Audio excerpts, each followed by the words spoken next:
Wednesday morning when we were discussing all the Jets, Rob Saleh, Zach Wilson, Joe Benigno, Aaron Rodgers nonsense yesterday. I said with the timing of everything that we know is coming this week, this is going to continue tomorrow and then Thursday because you have Aaron Rodgers with McAfee on Tuesday. You got Rob Saleh later today who's going to name a starting quarterback, and he's going to be asked questions about what the hell is going on, which then will spill into tomorrow. The Jets just cannot get out of their own way with this particular story. And Aaron Rodgers yesterday, sitting across from Pat McAfee in New York City, slams the organization, slams Diana Russini and Zach Rosenblatt for their reporting, saying it was character assassination, calls the Jets, which what they are, a losing organization.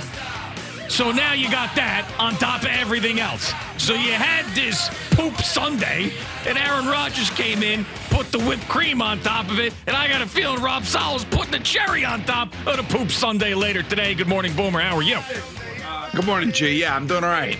It's kind of interesting, where Aaron Rodgers is coming from. He is assuming that whatever the leak is coming from inside the building. And maybe it is, but it's probably not coming from who he thinks it's coming from. He doesn't realize, or maybe he hasn't thought about it. I would think that he would have. But all you have to do is think about who these reporters are. So, Zach Rosenblatt and Diana Russini, very good at what they do. The story is 100% true. I'm convinced of that. And they did a good job digging it up. So where did they dig it up from? You think a coach gave him the intel? Do you think maybe a player gave him the intel? And I'm assuming that Aaron Rodgers is not lambasting the organization if, in fact, the player was the one that divulged the intel to somebody. Maybe the player divulged the intel to one of his agents or his agent, and that agent was the one that was discussing this with Diana Russini. So there's a lot of different tentacles to this. It's not just inside the building. It's also stuff that comes from outside the building. So let's say Zach had a conversation, I don't know, with Tim Boyle. Tim Boyle, who was released yesterday. And by the way, I had thought about this immediately when he got released. So I'm listening. I actually see the tweet come across my phone, and I'm listening to BT and Sal while this is going on. And they hadn't talked about it. So I texted to Hoffman and Sal, and immediately in my mind, when I send that text, I'm like, he's the leak. He's got to be the guy. Well, you can't go from starting 2 games to we got Timmy's back, and Timmy's going to start again, and he's been here the whole time. We're going to give him another chance to cut, and then you're talking about leaks everywhere. He's got to be involved somehow is what I was thinking. Well, I mean, he, who I'm sure is very good friends with Zach Wilson, probably had a lot of very good constructive conversations over the last 2 months. And, maybe if Zach says to him, hey, look, man, I need a little, advice here on my career. What do I do if they want to go back to me? Should I go back? Shouldn't I go back? Should I protect myself? I'm going to be a free agent next year. I don't want to get hurt. The other person that he would have been talking to would have been Aaron Rodgers, and probably asking Aaron Rodgers all these questions. Sure. So, I mean, the way that Aaron just went after the Jets yesterday makes me think that, it's not somebody in the building. It's somebody who's attached to somebody in the building, meaning it could be a player or a player agent. That, to me, makes a hell of a lot more sense than Joe Douglas or Rob Saleh texting that to his buddy Joe Benigno. You know what I mean? Like, I don't think any of us, I don't think we think those are 2 separate stories. The Joe Benigno, Rob Saleh situation and the Diana Russini, Zach Wilson situation are separated, at least for the time being. But it is the same story in a sense that there are people in that building that do have relationships with people outside of that building. Yeah. And they're giving those people information. Now, Diana Russini, who worked for ESPN for a long time and is someone who I know listens to this show and has done a great job reporting the NFL. She's not someone who is there every day at Florham Park. She covers the league, right? That's right. So she's not every day. So I'm sure she has relationships with the building. All these people that seem to cover these teams do. Yeah. But she's not a beat reporter that is covering the team on a daily basis. Yeah, so that makes even more sense to me that this could come from somebody outside of the building. Now, if I'm a connect the dots guy, can I be a connect the dots guy? I'd love for you to be a connect the dots guy. Because sometimes we like speculation, sometimes we don't like speculation, but just tell me. Well, we're reacting to what Aaron Rodgers said yesterday. The conversation that we're having now is because of what Aaron said yesterday. And also what the Jets did in releasing Tim Boyle, which is one, Aaron Rodgers and Aaron Rodgers and Nate Hackett's buddy, and two, just started a couple games for them, and he knows the offense. He's been there the entire time. He's worked with Nate Hackett before, and now all of a sudden he's gone just like that. All right, so Tim Boyle gets benched for Trevor Siemian. Now the wheels start to turn because Trevor Siemian, he's the last guy who had gotten there. He doesn't look good in that short amount of time that he's in there. So after this game, the rumblings are happening about going back to Zach, and the quarterbacks in the quarterback room are saying this could be a possibility. Zach says to Tim Boyle what you had thrown out there. Man, I don't know if they asked me to play again. Is that just like an automatic yes? I mean, what if I go out there behind this offensive line and get killed, and then I have a tough time getting on or hanging on with another team or whatever? I mean, and plus the way that this has been handled, I mean, I don't know. I mean, what would you do? So then Tim Boyle, I'm watching this Squid Game. There's a lot of shivving going on back and forth with that on Netflix. So then Tim Boyle's like, okay, well, wait a second. I want to start still. I want to be out there. And Tim Boyle goes to his agent. I can't believe they're going to bench me. Zach doesn't even want to play. Right, exactly. Something like that. Yes. Like he doesn't. Yes. He's reluctant to play, and they're going to this is crazy. This is my shot. I wasn't that bad, which he was, but this is what he's telling his agent. I wasn't that bad. So then, in an effort to get Tim Boyle another chance to start, the agent gives the story to Diana Rossini, who puts it out there, and then all of a sudden the thing blows up in their face and Tim Boyle is out because they trace this thing back to the agent, Diana Rossini, and the whole thing. Am I onto something? Yeah, you could be onto something. I mean, that's another place where this could come from. That doesn't mean it's coming from inside, the Jet organization, meaning coaches and leakers and assistant and general Tim Boyle managers directly. Yeah, no, it would be. It would be a very innocent conversation that Zach would have with somebody. And now, now they expect Zach to stand up in front of the team today again, like he did last year. I'm like, we are truly living last year all over again now. Yeah, 100%. And now we got to stand up in front of the team and tell everybody what happened here, because I think there was a tinge of disgust, that Aaron Rodgers probably had just having to deal with this story and thinking, like all of us who have played think, like, are you kidding me? This is really what we're dealing with? Yeah. And the assassination on his character thing that he said with this report where you've got sources and now you're essentially assassinating this guy's character and saying he's quitting on the team. The report didn't say that. And by the way, Rob Saleh and Aaron Rodgers, in their own way, confirmed that this happened. All right, so forget about that for a second, Aaron Rodgers. We know that it's true. Now, in the report, they said he was reluctant to play because of injury. They didn't say he was quitting on the team. They didn't say that he 100% said, no, I'm not going to play. He didn't say that how the Jets treated him was the reason why he didn't want to play. It was reluctance because of injury at that point.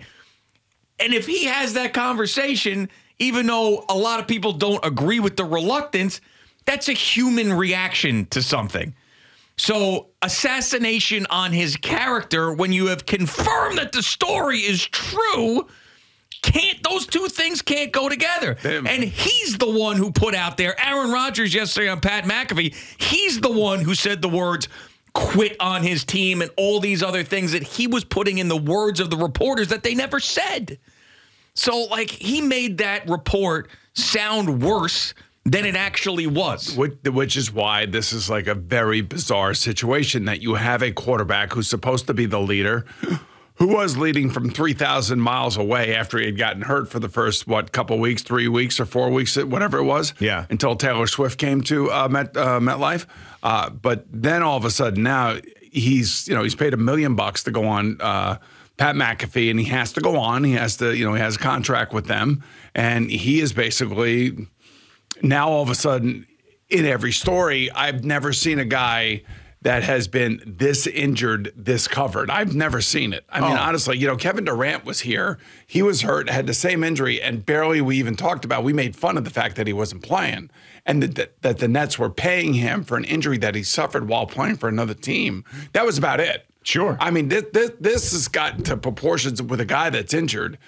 Hey, if you told me that he was receiving endorsement dollars for getting the type of injury he got, and to talk about the rehab, and to talk about the doctor, and to talk about the speed bridge, I would not be shocked. I would not be shocked. Because there's two different types of surgeries. You have the old school surgery that you get done, and then you have this newfound surgery that supposedly is supposed to speed up healing. And he had to make a decision. Which one am I doing?